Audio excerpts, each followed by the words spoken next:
Ça passera avec l'âge. C'est ainsi qu'il avait intitulé ses mémoires. Alain Krivine, c'est l'histoire d'un homme qui est resté fidèle à son idéal révolutionnaire de jeunesse.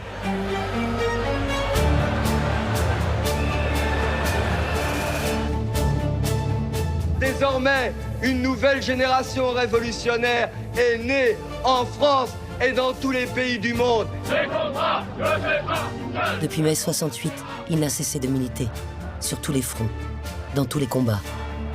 Alain, c'était le premier arrivé et le dernier parti, quoi, qui suivait tout, et qui avait la plupart des sections au téléphone en permanence, et parce que c'est sa vie. C'est sa vie de militant. Alain Krivine, c'est un militant. Alain Krivine, pour moi, c'est vraiment la fidélité à ses idées. Il était respecté à gauche. Personne n'en disait vraiment de mal. On pouvait le traiter de dinosaure, oui, mais pas de salaud. 2 fois candidat à l'élection présidentielle, chef de file du trotskisme en France, porte-parole de la Ligue communiste révolutionnaire pendant 3 décennies, Alain Krivine, c'est un engagement radical pour un monde plus juste. Alain Krivine, c'est toute l'histoire de la gauche. C'est un refus, c'est une négation, donc il se dresse, voilà, il dit non.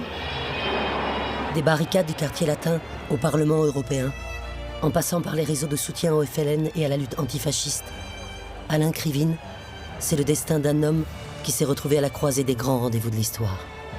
Et ça en fait un homme et un témoin absolument incroyable de ce qu'aura été le siècle dernier.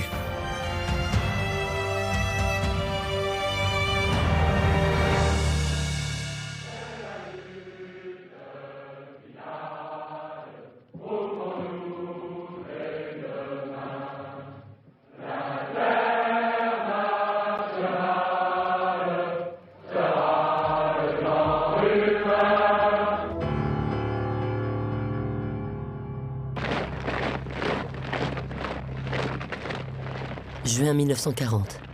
Les troupes de la Wehrmacht entrent dans Paris et font de la capitale le siège du commandement militaire allemand.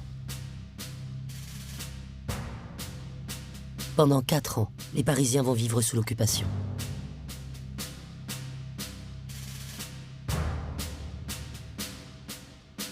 C'est dans ce contexte qu'Alain Krivine et son frère jumeau Hubert voient le jour, dans une famille d'origine juive ukrainienne du 9e arrondissement. Alain n'a que quelques mois et son destin est déjà lié à l'histoire du XXe siècle. Les Allemands sont venus à la maison arrêter mon père. Bon, à l'époque, on n'arrêtait pas les femmes. Mon père, prévenu à l'avance, avait pu se barrer. Donc, ils se sont approchés du berceau où on était, Alain et moi, et ils ont caressé un des 2 enfants en disant qu'il était sehr hübsch. Ça veut dire mignon, très mignon.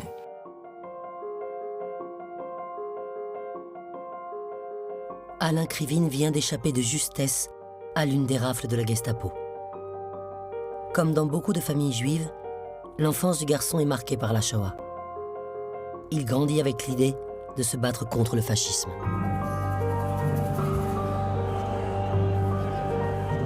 À la Libération, le Parti communiste français devient la première force politique de gauche du pays.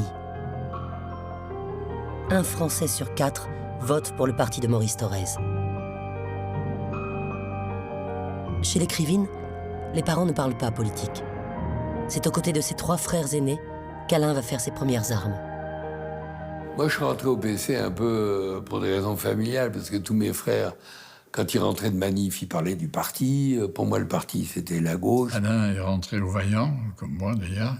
Les Vaillants, c'était une espèce d'organisation de scouts dirigée par le Parti communiste. C'était très bien, il y avait des chants révolutionnaires, enfin il y avait toute une formation politique primitive, mais formation politique quand même réelle. C'est dans le giron communiste qu'Alain Krivine découvre la force du collectif. À cette époque, l'organisation rythme la vie de ses adhérents. Donc je vendais l'Humain Dimanche en bas de la rue des Martyrs, dans le 9e arrondissement, et c'était un peu logique, c'était la suite logique, non pas de l'éducation de mes parents, mais de mes frères. En bon stalinien, le jeune militant se démarque de ses camarades. Pour récompenser ses exploits de vendeur hors pair, le parti lui offre un voyage en URSS.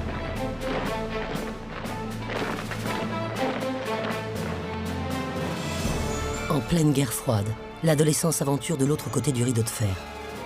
et va découvrir de ses propres yeux la réalité du régime soviétique.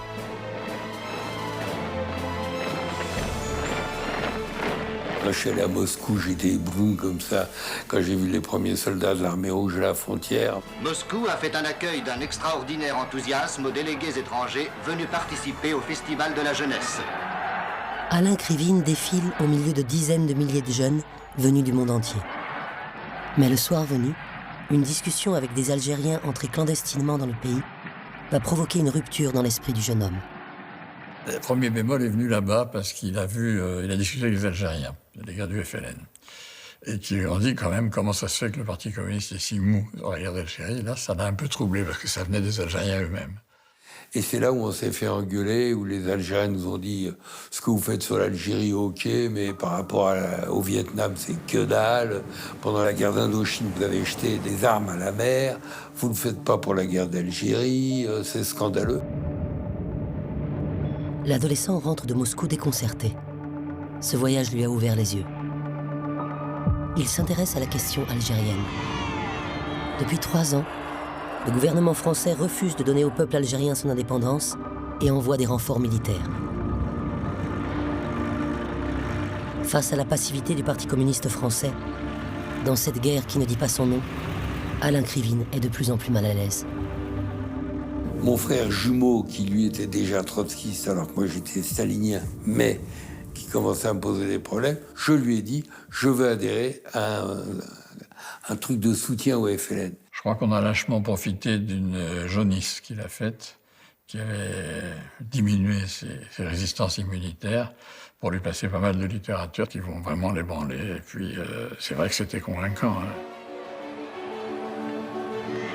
Sans le dire à son parti, Alain Krivine intègre l'organisation Jeune Résistance.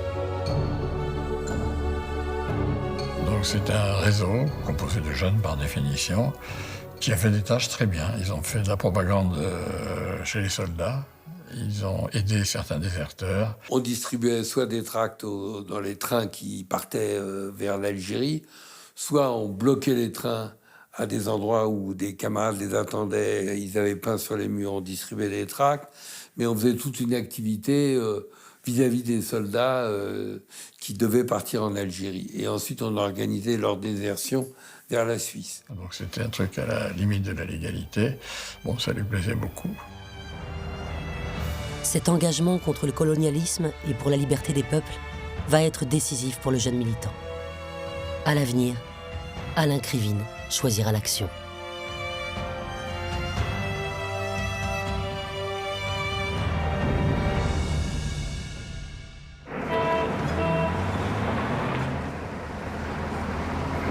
Après son bac, le jeune homme poursuit ses études à la Sorbonne et rencontre Michel, avec qui il se marie l'année de ses 20 ans. Ils auront 2 filles, Nathalie et Florence. En parallèle, il continue ses activités militantes au sein de l'Union des étudiants communistes. Mais l'étudiant s'oppose au choix politique de l'organisation. Cette transgression marquera sa rupture définitive avec le Parti communiste. Donc on a été exclu de l'UEC, du PC. Le secteur Sorbonne a été dissous dans les années 1965-1966. Après discussion, on s'est réunis, on a décidé de créer une organisation qui s'appelait la Jeunesse communiste révolutionnaire, ce qui donne bien d'ailleurs le titre. C'était toujours garder le côté communiste, c'est-à-dire l'ambition de construire un autre monde, mais par contre d'être des révolutionnaires, c'est-à-dire qui étions pour une radicalité dans notre engagement. Alain Krivine prend la tête de la JCR. L'organisation, à contre-courant total de l'époque, se démarque des autres mouvements politiques d'extrême gauche. La force de la JCR, c'est d'être à la fois radical, anticapitaliste, internationaliste et unitaire.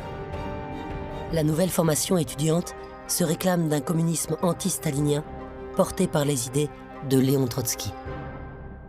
C'était une ambiance un peu gauchiste, un peu marginale et minoritaire. Alors, on avait une activité internationaliste, le Vietnam, Cuba, Ho Chi Minh, Guevara. Mais, je répète, on était quand même forts, en ce sens qu'on était quelques centaines, C'était énorme pour les étudiants communistes, mais faible. Au niveau de l'audience, il y avait 30 000 étudiants, je crois, à la Sorbonne. On était complètement minoritaire. Il y a une chose que transmettait Alain, c'est qu'il donnait le sentiment que ce qu'on voulait faire, on y arriverait. Même à très peu, voilà. Pour former le noyau dur de l'organisation révolutionnaire, Alain Krivine s'entoure de 2 camarades, Daniel Ben Saïd et Henri Weber. Si je voulais être un peu ironique, je dirais que c'était un peu la sainte trinité de la Ligue, avec 3 personnalités, d'abord chacune extrêmement attachante et extrêmement intéressante et totalement différente. Donc Daniel, c'était évidemment la fougue, le tribun de meeting, l'accent toulousain. Henri, c'était voilà il y avait la gouaille du gosse de Belleville, un petit détachement, un truc un peu aristo décalé, quoi. Et Alain, il avait une personnalité qui correspondait pas au prototype ou à l'archétype du militant. Dans le trio, le personnage principal, c'était Alain Krivine. C'était un pôle de stabilité, qu'il avait un grand sens politique, un sens de l'initiative politique. C'était assez extraordinaire, parce qu'on n'avait pas tout à fait, nous, la sensibilité pour ça, et il avait ce qu'on appelle dans notre jargon à nous, du pif. Avec son talent pour faire passer un message, le jeune homme, un peu plus âgé que ses camarades, impressionne. Physiquement, il ressemblait à un étudiant russe très sérieux. Il était brun, il avait des lunettes, il avait un air vraiment très, très sérieux. Ce qu'il n'était pas d'ailleurs, parce que c'était un type assez marrant. Bon, il se distinguait par une chose, c'est qu'il était le seul qui était habillé avec un manteau tout à fait respectable bleu marine. Alors certes, le col était relevé, une cravate. D'ailleurs, je ne dois pas être le premier à citer ce tract vengeur des Anards en 68. Il disait « Krivine la cravate » en écrivant « cravate » avec un K. Et c'est vrai que c'était singulier de voir... il avait un look 60s, quoi.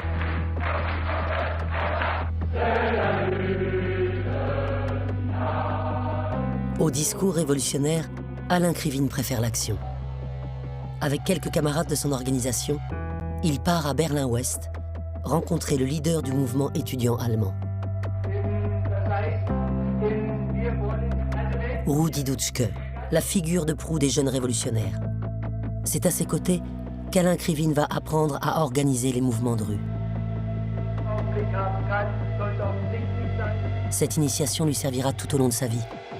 Et dès les mois à venir, à Paris.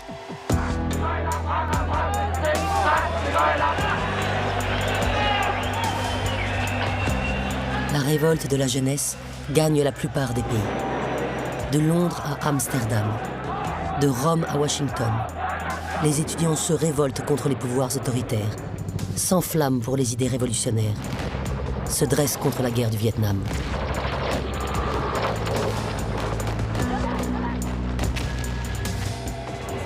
Dans les rues du quartier latin, les étudiants commencent à s'agiter contre l'ordre établi, incarné par le général de Gaulle, et veulent se libérer de cette société corsetée d'après-guerre.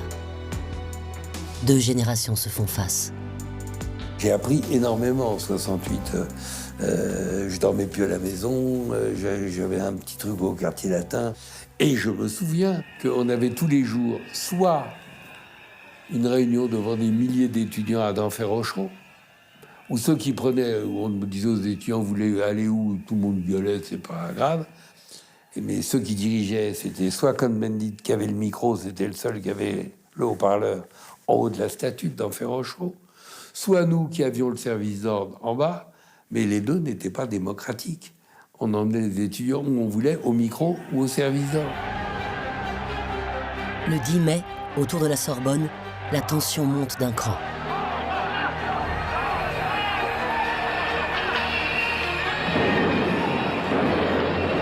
Après 6 heures d'attente, la police reçoit l'ordre de charger. Alain Krivine et son organisation se préparent à la plus longue nuit du mois. Je me rappelle des gens coupant les armes et levant les grilles des armes pour en faire des armes. Je me rappelle les cocktails balancés sur les bagnoles pour les brûler. Je me souviens à Alain qui dit on reste, et on reste jusqu'au bout. Jusqu'au bout. Donc il n'était pas question d'organiser la retraite, le repli, etc. Et on est tous repartis sur notre barricade. pour aller faire notre boulot, quoi, voilà. Jusqu'au petit matin.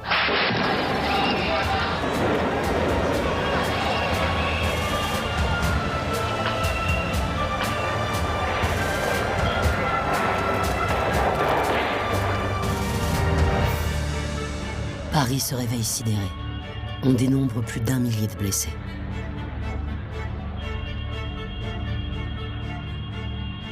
Il y avait partout des barricades sèches, des bagnoles sèches. C'est un quartier qui était méconnaissable avec personne. On s'est dit, tiens, il s'est vraiment passé des trucs énormes. Mais nous, on était en plein dans le feu de l'action. Alors que mai 68 n'est qu'un mouvement de contestation étudiante, Alain Krivine, lui, a un objectif: transformer la révolte en révolution.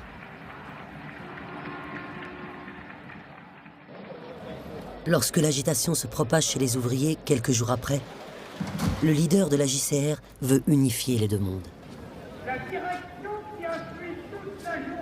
Le 17 mai 1968, à Renault-Billancourt, des milliers de travailleurs bloquent leur usine. Ce jour-là, l'étudiant va s'affirmer comme l'une des grandes figures de mai 68. Je me rappelle, c'était une fin d'après-midi, donc je suis rentré dans l'amphi. Il y avait 2000 ou je ne sais plus combien d'étudiants. Je leur ai uniquement dit, il y a des grèves qui commencent à Renault-Billancourt, il faut y aller. Tout le monde, ouais, on y va, vite.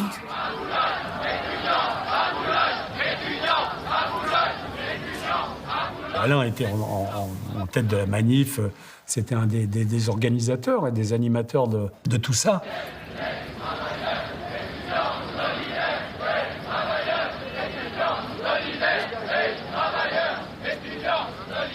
Et puis quand on est arrivé, les permanents de la CGT de Billancourt, parce que c'était les permanents, c'était pas spontanément les ouvriers comme ça, mais eux c'était les bons, c'est ce qu'on appelait les bons. Et donc eux c'était terrible d'ailleurs, ils étaient comme des gardiens de prison, quoi. Ils fermaient les portes, ils fermaient les portes, ils mettaient des chaînes, il fallait que ça soit bouclé, cadenassé, etc. Puis ils montaient là-haut sur le mur pour dire allez-vous-en, allez foutez le camp les gauchistes, on veut pas vous voir. On était traités de petits bourgeois, de dégénérés.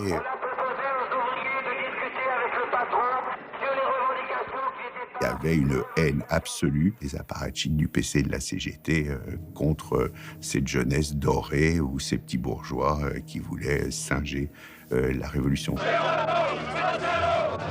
La rencontre entre ces deux mondes ne prend pas. Et l'unité espérée par Alain Krivine et ses camarades est encore loin. Et ce soir, ils vont encore dire c'était le bordel chez Renault. Regardez, ça suffit, se foutre la gueule des gens, C'est le Parti communiste qui nous a dit qu'il y avait l'unité. Oui. T'as vu ça, on m'a dit que c'est en l'unité, pour moi. Avec des loulous comme toi, zéro. Pas question. C'était un peu messianique, on va dire, d'aller à Billancourt.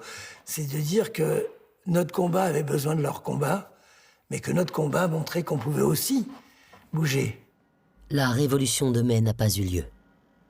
Pour le militant, c'est un premier revers politique. À la mi-juin, le général de Gaulle siffle la fin de la récré. Une dizaine d'organisations politiques sont dissoutes, dont la JCR. Alain Krivine entre dans la clandestinité. Ils ont arrêté ma femme, ils m'ont arrêté. Ils nous ont mis au fort de l'Est. Ils ont libéré ma femme, qui était pour rien. Et moi, ils m'ont envoyé à la Santé au bout de quelques jours. Donc j'étais à la prison de la Santé. J'y suis resté un peu plus d'1 mois. Et je sais qu'elle est vieille, assez cradingue, le lire plié. Et pour travailler et lire, c'est difficile. Depuis sa cellule, le jeune homme met à jour sa théorie révolutionnaire. Mai 68 n'était qu'une répétition générale, comme l'écriront cet été-là ses camarades Daniel Ben Saïd et Henri Weber.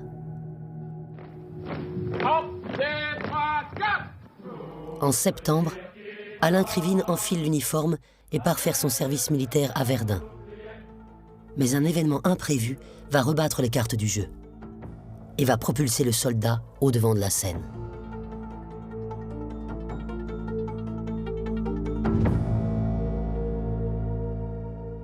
Le général de Gaulle démissionne. Je cesse d'exercer mes fonctions de président de la République.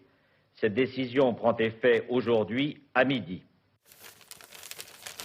De Gaulle fout le camp, Pompidou est candidat avec Poher, enfin bon, bref. Et puis on discute, je me souviens, on a eu une discussion assez rapide d'ailleurs entre nous. Et on dit, bon bah tiens, on va faire un truc, on va présenter Alain, on va dire un bidas à la présidence. Quelle idée pouvait être meilleure que de présenter un soldat qui avait été arrêté, donc qui était sous les ordres de la République, qui dénonçait la République capitaliste qui exploitait les plus opprimés et qui allait demander non seulement le droit de défendre les droits des ouvriers, le droit des étudiants, des jeunes et des soldats et des engagés. Leur nouvelle stratégie est audacieuse. Ils veulent perturber le système depuis l'intérieur. Ils vont devoir agir vite, car l'élection présidentielle aura lieu dans un mois. Et c'est depuis leur QG que la campagne éclair s'organise. Les jeunes révolutionnaires vont multiplier les coups d'éclat. Moi, j'ai un souvenir parce que donc j'avais 15 ans et je suis allé voir le maire de mon village natal dans le midi de la France, en Provence, et je lui ai extorqué la signature de parrainage pour Alain en faisant vibrer sa corde démocrate. C'était la quintessence du notable de province, du sénateur arrosant bien ses repas tous les midis et tout. Donc c'était assez cocasse de penser que c'était ce genre de personnalités qui ont permis à Alain de faire sa campagne. Expliquez-vous, camarades! Discutez avec des arguments! C'est en face des salariés de Boulogne-Billancourt qu'Alain Krivine veut s'affirmer comme le porte-parole des travailleurs. Que toutes les organisations se réclamant de la classe ouvrière doivent laisser la classe ouvrière seule juge. Nous, on était sur les genoux. On n'en pouvait plus. Le soir, avant le meeting, parce qu'il y en avait 2, 3, 4 par jour, et avant le meeting du soir, il était frais comme un gardon. Le candidat hors norme s'attire les faveurs du Toussaint-Germain-des-Prés. Artistes, intellectuels se mettent au service du révolutionnaire de 28 ans et de son équipe. On était très entourés. C'était d'ailleurs... C'était une marque de sympathie formidable. On a été hébergés les uns les autres, qui chez Marguerite Duras, qui chez Juliette Gréco. Le premier congrès de la Ligue, je me souviens d'y être allé en Porsche, et c'était la Porsche de Piccoli qui nous avait prêté sa Porsche. On a traversé la frontière comme ça en Porsche, c'était amusant, quoi. Bien qu'artisanale, improvisée, la campagne est un succès retentissant chez les jeunes.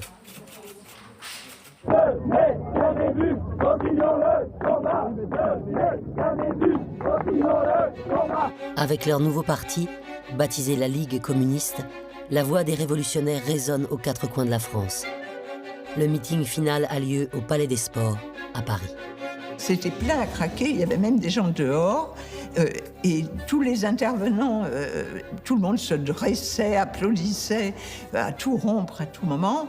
C'était l'ambiance post-68, une ambiance qui était encore porteuse d'un espoir révolutionnaire qui apparaissait presque à portée de la main.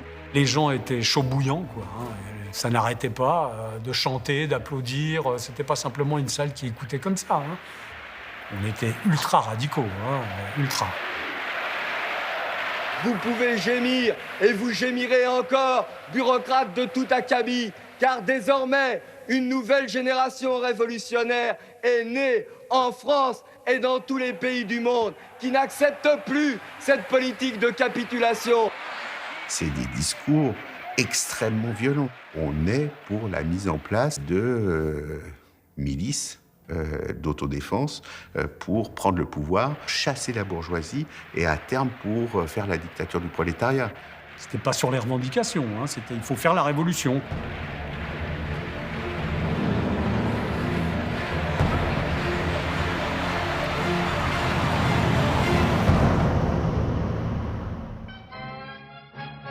Mais l'utopie révolutionnaire, partagée par les sympathisants de la Ligue communiste, ne fera pas le poids dans les urnes. Oui, grâce à nos calculateurs électroniques. Voici donc ce résultat. M. Krivine, le candidat de la Ligue communiste, est une ligue trotskiste, obtient 237 758 voix, soit légèrement plus de 1%, 1,1% exactement. La 4e internationale n'avait jamais encore, au cours de l'histoire de France, présenté un candidat national. On peut dire que pour la première fois, la 4e internationale trotskiste a eu l'occasion de compter les fidèles ou les sympathisants qu'elle peut compter en France en la personne de M. Krivine. Encore confidentiel à la veille de 68, le parti d'Alain Krivine est désormais connu par tous les Français. Grâce à cette notoriété, des milliers de jeunes viennent grossir les rangs de l'organisation. Intégrer la Ligue communiste n'est pas chose facile. Il faut suivre une formation théorique exigeante, apprendre par cœur les écrits de Trotsky et Lénine, faire des exposés sur l'histoire des révolutions et de la lutte des classes.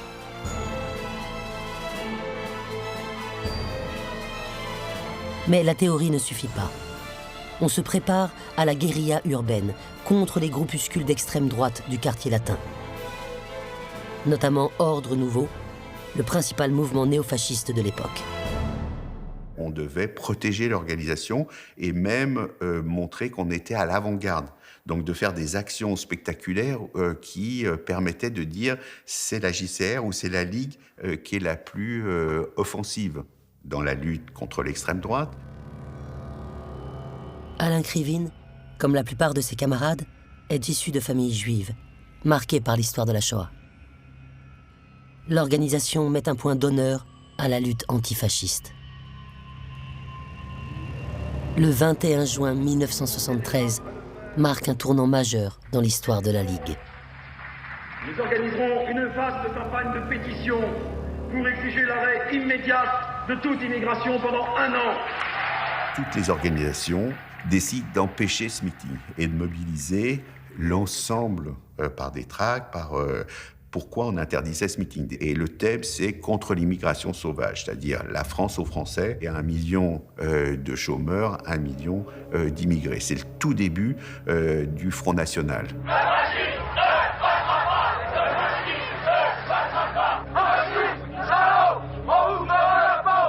À l'époque, on était vraiment très majoritaire par rapport à l'extrême droite. Donc l'idée d'aller attaquer un meeting fasciste, c'était normal. Bon, on m'a dit n'y va pas parce qu'on va se casser la gueule. Je me rappelle même au bureau politique, on avait voté le nombre de cocktails Molotov à balancer sur les flics, 70. Et donc on a passé les jours précédents, non seulement à repérer les lieux, on a très bien repéré les lieux, y compris à l'intérieur, et puis on a stocké des choses qui permettent de se faire comprendre. Oh bah c'était...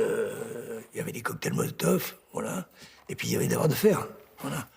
Qu'on trouvait facilement et gratuitement sur les tables des universités à l'époque, parce qu'elles n'étaient pas arrivées au sol. Voilà, c'est tout.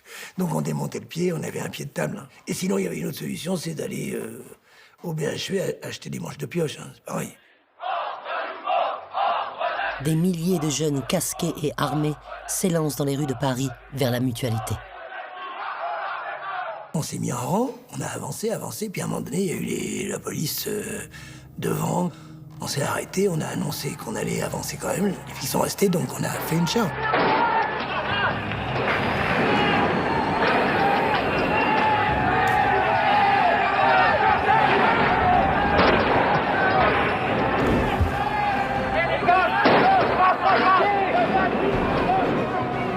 C'est de la folie furieuse.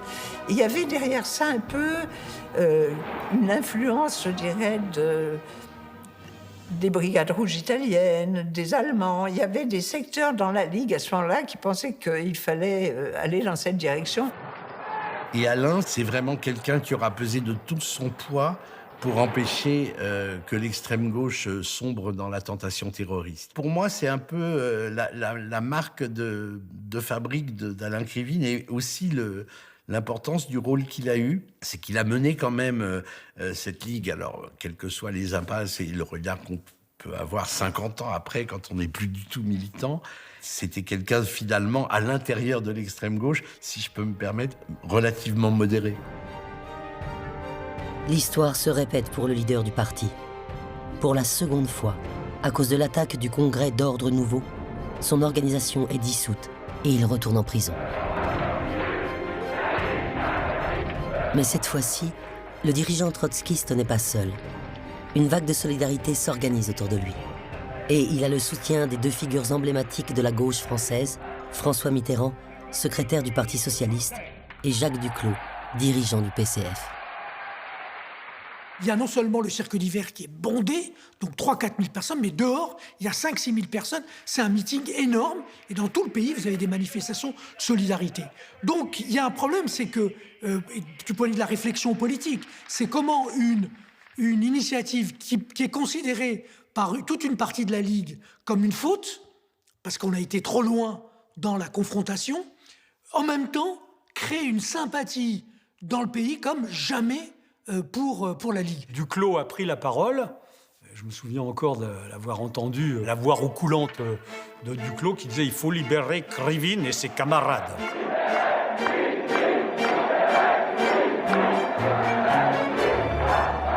Le juge d'instruction était très à gauche. Il m'a dit « Je suis navré de vous recevoir. Je suis obligé de vous interroger. » J'ai dit « Faites votre boulot, c'est votre boulot. » Puis voilà, on a fait semblant de répondre. Il a fait semblant de me poser des questions. Et j'ai été libéré au bout d'un mois et des poussières.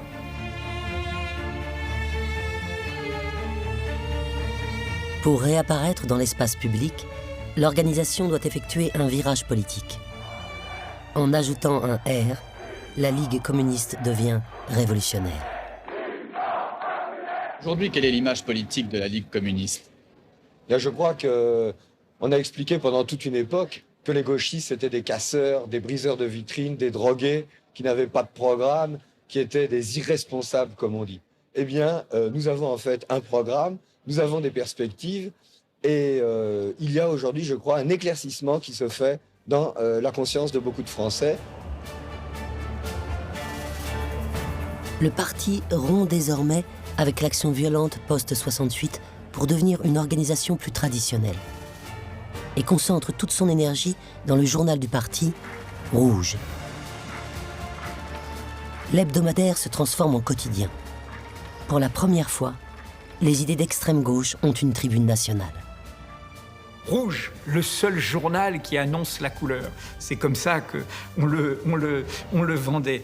Alors Rouge, c'était un hebdomadaire fait avec toutes sortes de bonnes volontés. Il y avait en tout, à cette époque-là, 120, 130 permanents, c'est-à-dire qu'il y avait une vingtaine ou une trentaine de permanents pour le parti, pour l'organisation, ses secteurs d'activité, etc., et une centaine pour le journal. C'était absolument invraisemblable. Il fallait fournir. En plus, comme on était quand même armé d'une idéologie qui se méfiait de la division du travail manuel et intellectuel, on foutait aussi les mains dans les Renéos, dans l'imprimerie. Voilà.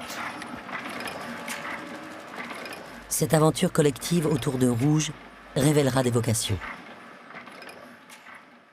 J'y ai fait mes premières armes. Je dis en rigolant souvent, l'imposture fonctionne. Je m'occupais de questions internationales, donc je pouvais écrire, parfois écrire des bêtises, sans aucun doute, sur la guérilla du Dhofar et de Oman, de manière très sûre, et évidemment sur les bombardements au Vietnam. Donc voilà, c'était une école.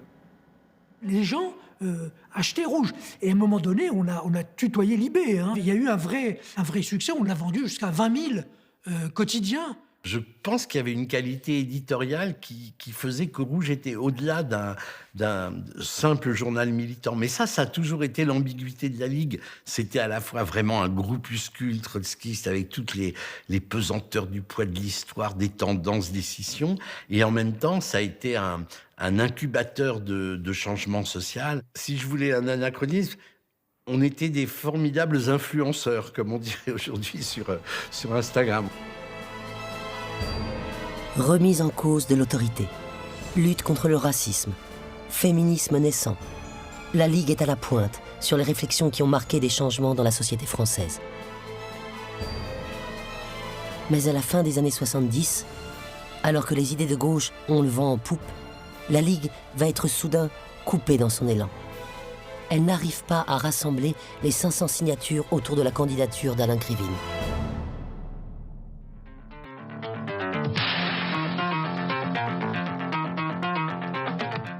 10 mai 1981, victoire de François Mitterrand à la présidentielle. Pour la première fois dans l'histoire de la Ve République, les socialistes accèdent au pouvoir.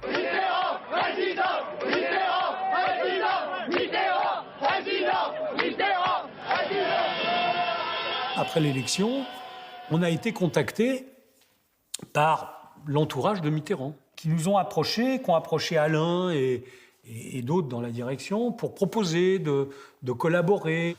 On avait discuté, mais en 30 secondes, l'affaire était réglée. On ne veut pas de poste, on ne veut pas de strapontin, on n'accepte rien. Alain Krivine ne marche pas dans les combines électorales, contrairement à son parti originel, le PC. François Mitterrand va faire entrer au gouvernement 4 ministres communistes. Et la Ligue va lentement disparaître du paysage politique. On est de moins en moins comme un poisson rouge dans le bocal, quoi. Hein. Il y a le bocal, mais on n'est plus dans l'eau, quoi. Hein, voilà. Et donc là, il y a toute une génération militante qui va,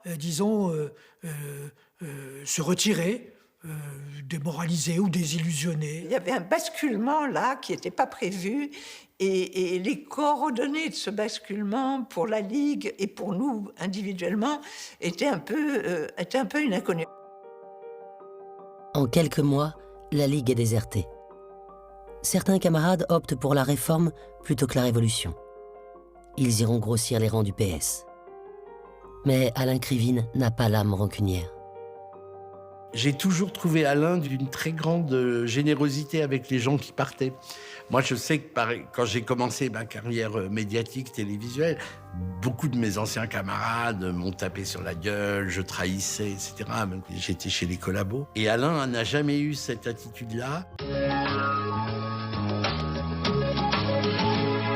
Bonsoir à toutes, bonsoir à tous. Merci de rejoindre le plateau de Public. Ce soir, 2 invités à la table, Arlette Laguillet et Alain Krivine. Mais faire croire qu'aujourd'hui, c'est pour essayer de financer l'emploi, c'est de la rigolade. Enfin, les banques aujourd'hui, elles sont là pour essayer d'accumuler au maximum. J'ai eu Alain plusieurs fois sur mes plateaux. Et ça m'empêchait pas de faire mon boulot, mais il y avait cette sorte de connivence d'une jeunesse partagée, quoi.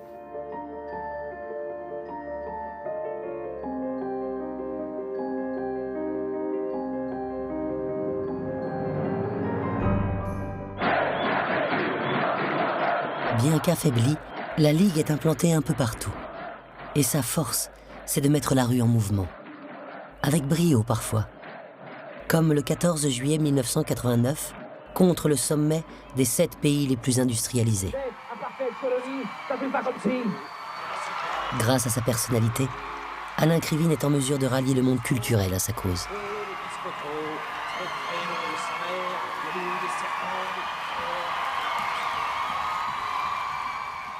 Pourtant, 6 mois plus tard, le révolutionnaire va se heurter à un nouvel imprévu.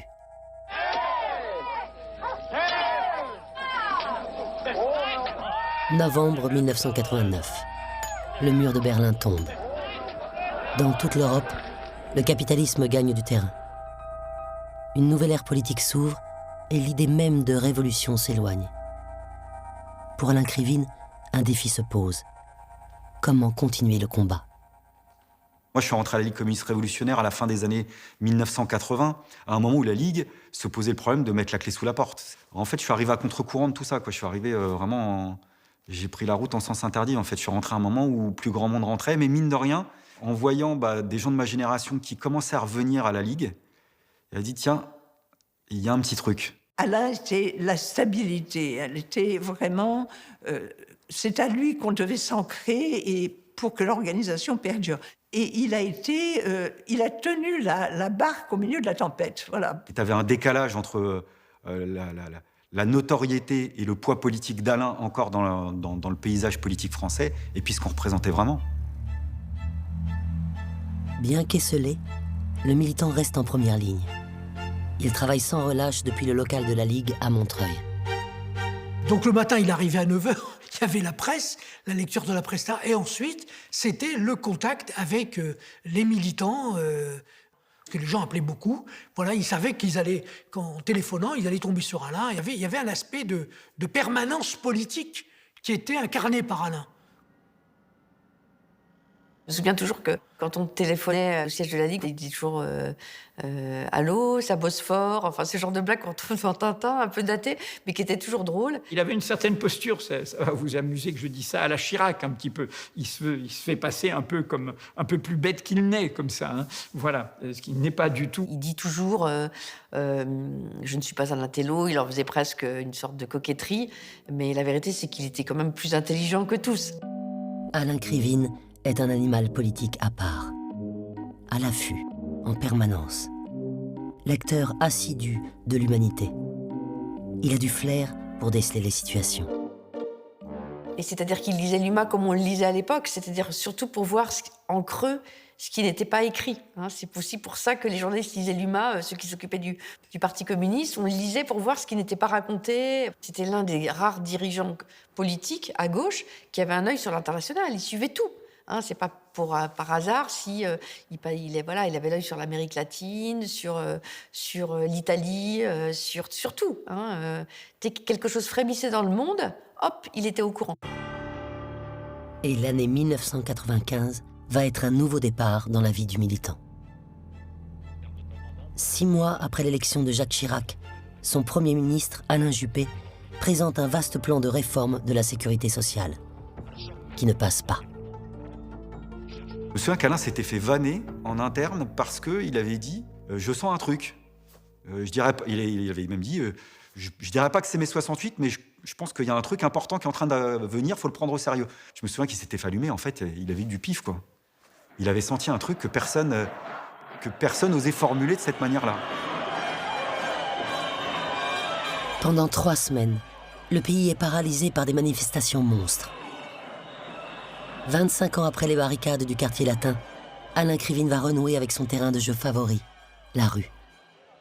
Et tout d'un coup, en 95, il voit tout ça qui revient. Et donc, ça le surexcite, quoi. Il vit H24 pour ça, il est dans un état d'euphorie incroyable.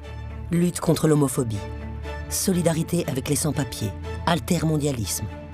Alain Krivine se démultiplie, attentif à tout ce qui bouge, à tout ce qui surgit dans la société. Mais oui, mais c'est scandaleux, on n'a pas d'expression dans ce pays. Vous, depuis des années, vous avez toujours le même enthousiasme. C'est quoi votre secret?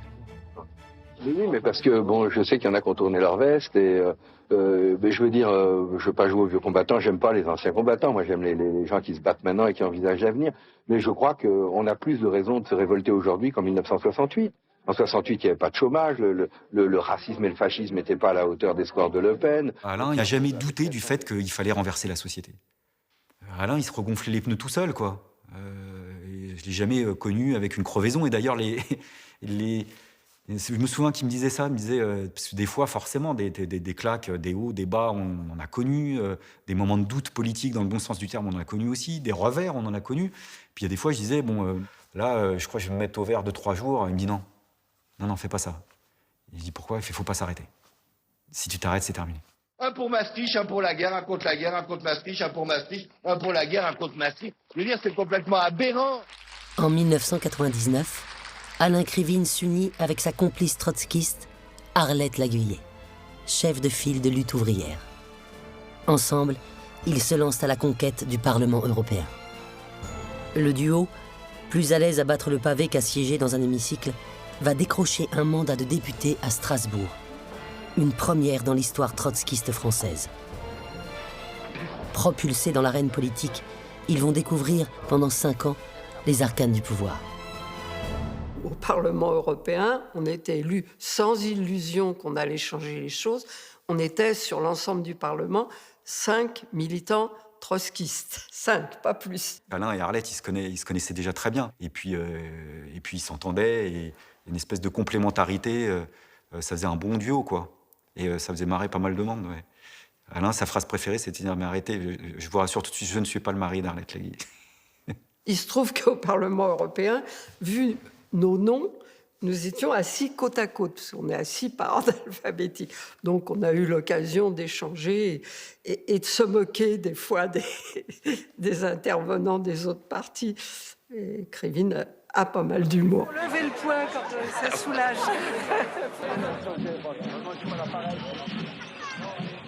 Quand le spectre de la nouvelle élection présidentielle se profile, Alain Krivine pense qu'il est temps de passer le relais. Au sein du bureau de la Ligue, il faut préparer la relève. Si c'est pas Alain, qui? Et là, c'est compliqué. Parce qu'il faut quelque chose qui soit une rupture par rapport à notre histoire, et même par rapport à Arlette. Et donc là, je commence à discuter avec Olivier. Olivier, au début, non, tu t'es fou, etc. Mais bon, j'arrive petit à petit à le convaincre, et j'en discute avec Alain. Et Alain dit, c'est une idée de poil, c'est très bien, c'est ce qu'il faut, etc. Et donc, il est tout de suite convaincu. Et moi, évidemment, au début, je me tape des barres de rire. Bon, sauf que ça devient une constante. Et en fait, ça s'est passé dans une période très, très, très courte. Il fallait qu'on prenne une décision en 1 ou 2 mois.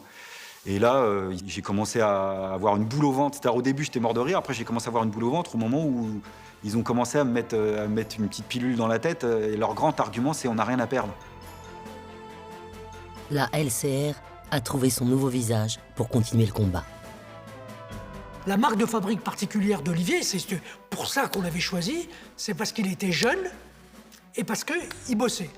Et donc on a une première affiche, Olivier Besancenot, 27 ans, facteur. Tout au long de sa campagne, la nouvelle égérie de la LCR va pouvoir compter sur l'expérience d'Alain Krivine, rompu à l'exercice. Ma grande trouille, c'était pas tant les réunions publiques et les meetings, parce qu'on est formé à ça, aux assemblées générales, aux prises de parole, au mégaphone. C'était aller dans les médias, par exemple. Et là, Alain, il me trouvait plein d'astuces pour me mettre en confiance, quoi.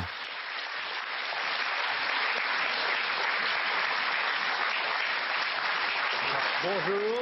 Par exemple, je me souviens que les premières émissions, j'y allais avec ma fiche de paye dans la poche en me disant « si jamais je bégaye et je me plante, je la sors ».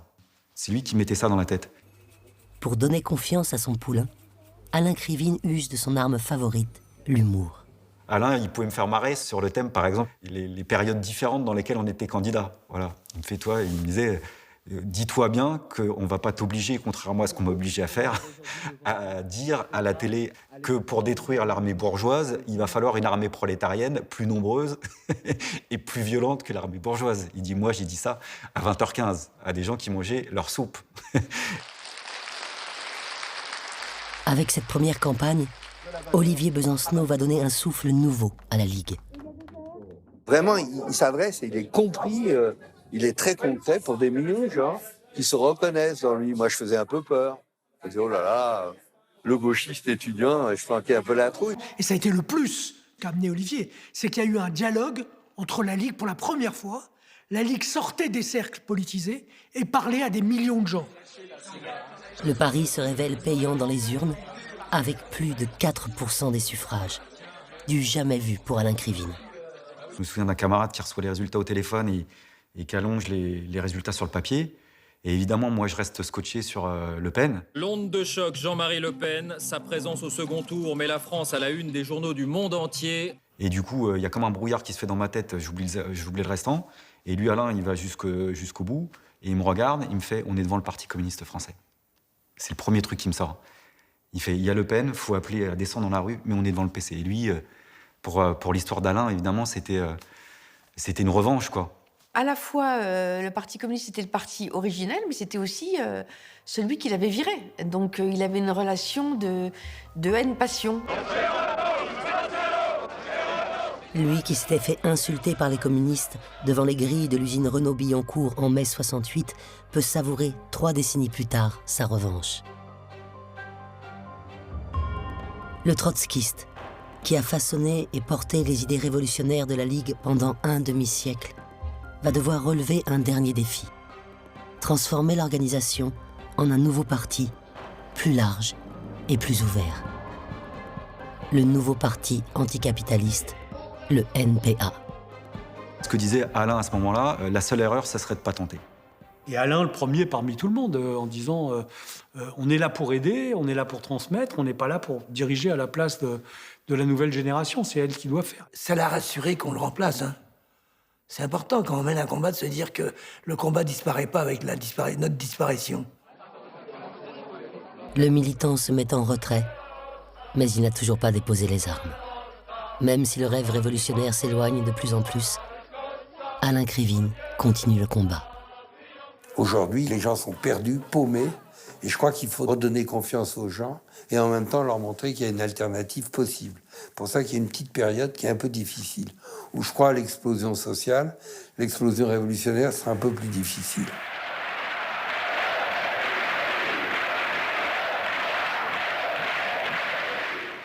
C'est un parcours fait d'intégrité, de stabilité, de conviction et d'aucun compromis.